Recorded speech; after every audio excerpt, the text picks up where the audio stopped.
Good morning, dear friends. Welcome again in online classes. Class 10th, Economics, chapter number 3, Money and Credit. This is the first part of this chapter.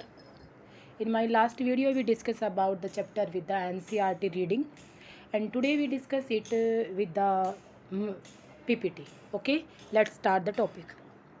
What is the money and credit. Money क्या है, credit क्या है। ये थोड़ा सा ना banking से related chapter है जिसको आप इजीली देखो।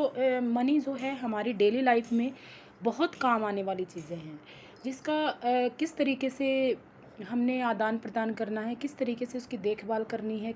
कहीं बैंक में जाके आप किस तरीके से एक चेक के थ्रू उसको निकलवाएंगे, किस तरीके से उसको चेक के थ्रू डिपॉजिट करवाएंगे। बहुत सारी चीज़ें हैं इस चैप्टर से तुम्हें सीखने को मिलेंगी। You have probably never thought very much about money. आप बहुत बार इसके बारे में बिल्कुल नहीं सोचते। It is just there when they want the need the something, you simply collect some money and pay for it. आपको जब भी किसी चीज़ की ज़रूरत होती है आप पैसा किसी को देते हो और पे कर देते हो। That was not always the way things were done. Would you not like to know about how money has come. मतलब हमें इस चीज़ से फ़र्क नहीं पड़ता कि हमारे पॉकेट में वॉलेट में पैसे हैं। आपको ये पता है कि पैसे कहाँ से आए हैं, पैसे कैसे शुरू हुए, क्या किसने सबसे पहले पैसे को बताया कि ये पैसे हैं, क्या उससे पहले ये पैसे एक वेस्टेज के रूप में पड़े थे। ये बहुत सारी चीज़ें हमारे माइंड में आती हैं। हम उन सब चीज़ों को यहाँ डिस्कस करेंगे। Why should we study about money. हम स्टडी क्यों कर रहे हैं मनी के बारे में। All of us want to good income in the future which is measured in terms of money. Future में हमें बहुत अच्छी इनकम चाहिए जिसको हम पैसे के मामले में करते हैं। पैसा इकट्ठा करना या पैसा हमारे बैंक बैलेंस बढ़ना, it means we are rich and we are the एक ब्राइट फ्यूचर, ऐसा हम सोचते हैं। Money is the mean through which measured how we earn to spend to lend and borrow and save and donate. भाई पैसा ही वे सब चीज़ें हैं जिसके द्वारा हमें किस तरीके से खर्च करना है, कहाँ से हमारे पास अर्न करना है, कमाना है, कैसे बचाना है। To earn economic wealth managing money is not way less important than earning.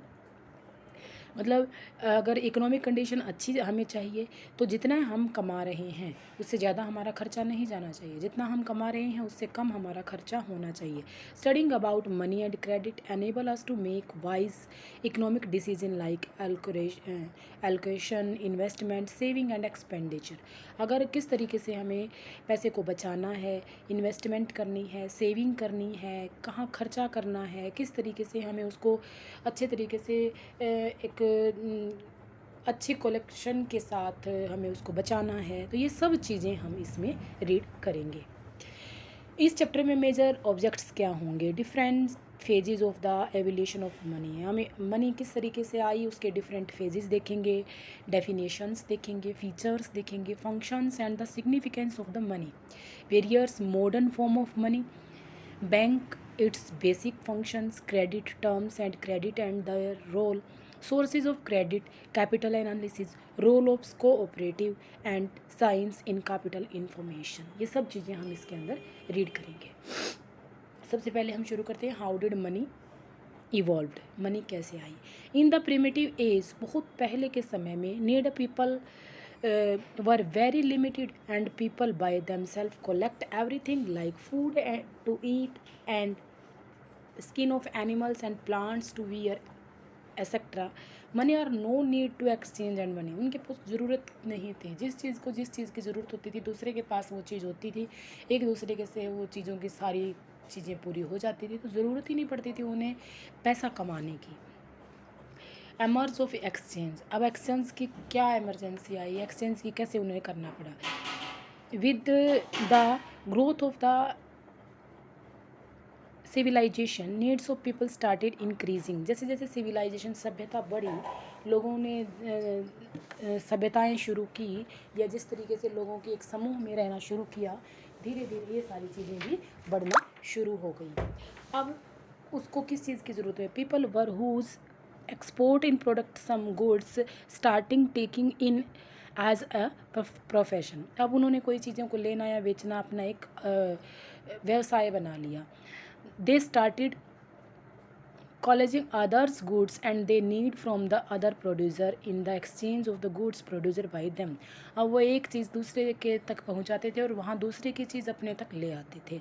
Example, a person making stone tools, अगर कोई पत्थर के टूल्स बनाता है, to the hunter and get them the metallic again in tools. अब वो tools जो हैं अब वो किसी इंस्ट्रूमेंट उसके मेटल के बनाने लगा, विच लीड टू डेवलप और ऑफ वाटर। अब मेरे पास पत्थर के औजार हैं और दूसरे के पास मेटल के औजार हैं, तो मैं मेटल के औजार उसे दे के पत्थर के औजार ले लूँगा और मतलब आपस में एक दूसरे को अपनी चीज़ दे के दूसरी चीज़ हमारे पास ले लेंगे।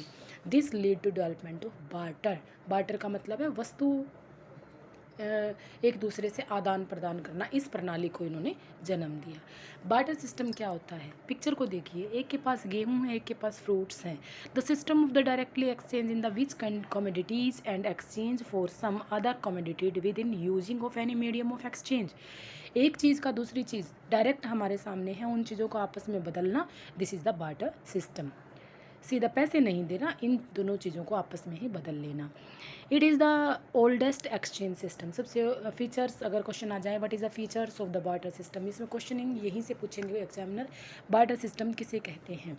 इन द ओल्डेस्ट एक्सचेंज सिस्टम, सबसे पुराना एक्सचेंज सिस्टम है। गुड और services are exchange sweep for other goods of services directly एक दूसरे से ये चीज़ें आप आदान प्रदान की जाती हैं। These are no common measured values, मतलब उसमें कॉमन कोई ये नहीं है कि कौन सी कितनी महंगी है, कौन सी कितनी ज़रूरी है, सिर्फ हमें चीज़ों का आदान प्रदान करना है। नो मनी, कोई पैसा नहीं देगा एक दूसरे का, चाहे किसी की चीज़ महंगी हो चाहे किसी की चीज़ सस्ती हो।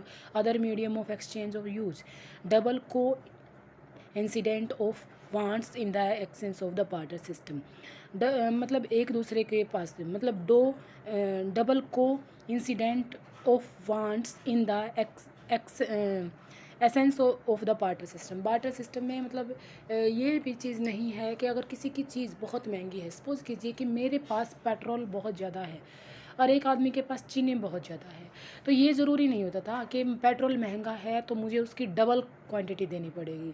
वो उसी तरीके से मेरे पास जितनी सरप्लस में मैं उसको वापस कर दूँगी और दूसरी चीज़ ले लूँगी। इस तरीके की जो है वो बार्टर सिस्टम के फीचर्स हैं। Advantage of barter. अब बार्टर की क्या एडवांटेज हैं?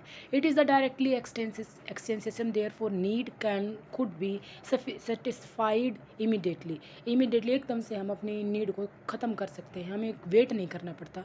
No medium of exchange in required, हमें एक्सचेंज की और कोई मीडियम कि हमें कहीं डबल चीनी या ट्रिपल चीनी देने के लिए वहाँ से मुझे 1 लीटर पेट्रोल लेना पड़ेगा, ऐसी कोई चीज़ नहीं है। Low translation time in required which help the people to avoid the risk of the exchange value over time. मतलब यहाँ ये भी नहीं है कि लोगों को ये हो कि इस टाइम पे ये चीज़ की बोली लग रही है। जैसे अगर आपको कोई चीज़ खरीदनी है, सपोज कीजिए आपको कोई शूज़ पसंद आ रहे हैं, तो उस टाइम पे आपके पास पैसे नहीं हैं लेने के लिए, लेकिन जब भी आप मार्केट जाओगे तो उसका प्राइस लो या हाई हो जाएगा। तो बार्टर सिस्टम में इस टाइप की कोई प्रॉब्लम सामने नहीं आती। Limitations of the barter system. Limitations क्या क्या हैं बार्टर सिस्टम की? Limitation of the barter system need to double coincidence of want, मतलब हमें अपनी ज़रूरत के हिसाब से किस चीज़ की ज़रूरत है, ये चीज़ें ज़रूरी नहीं हम पूरा कर पाएँ। उस टाइम पे हो सकता है हमारे पास जो चीज़ है उस चीज़ की हमें ज़रूरत ही ना हो जो हम खरीद रहे हैं या एक्सचेंज कर रहे हैं। Lack of standard measured of value. अब वैल्यू किसी चीज़ की, अगर कोई आदमी सोना दे के और पीतल खरीद रहा है या पीतल दे के और सोना खरीद रहा है, तो दोनों ही सिचुएशन में वैल्यू कहाँ है? Value not measured.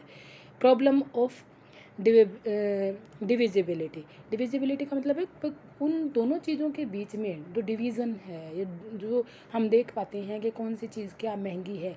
अब कई बार अगर कोई बार्टर सिस्टम के थ्रू अगर इंडिया से, हमेशा हमारे पास क्या होता था, खाद्यान्न की कमी होती थी। खाद्यान्न मतलब अनाज की कमी होती थी, हम अमेरिका से अनाज ले लेते थे और खूब सारे मिनरल्स, अदरक है या विटामिन्स, कोयला है, ये सब चीज़ें उनको दे देते थे।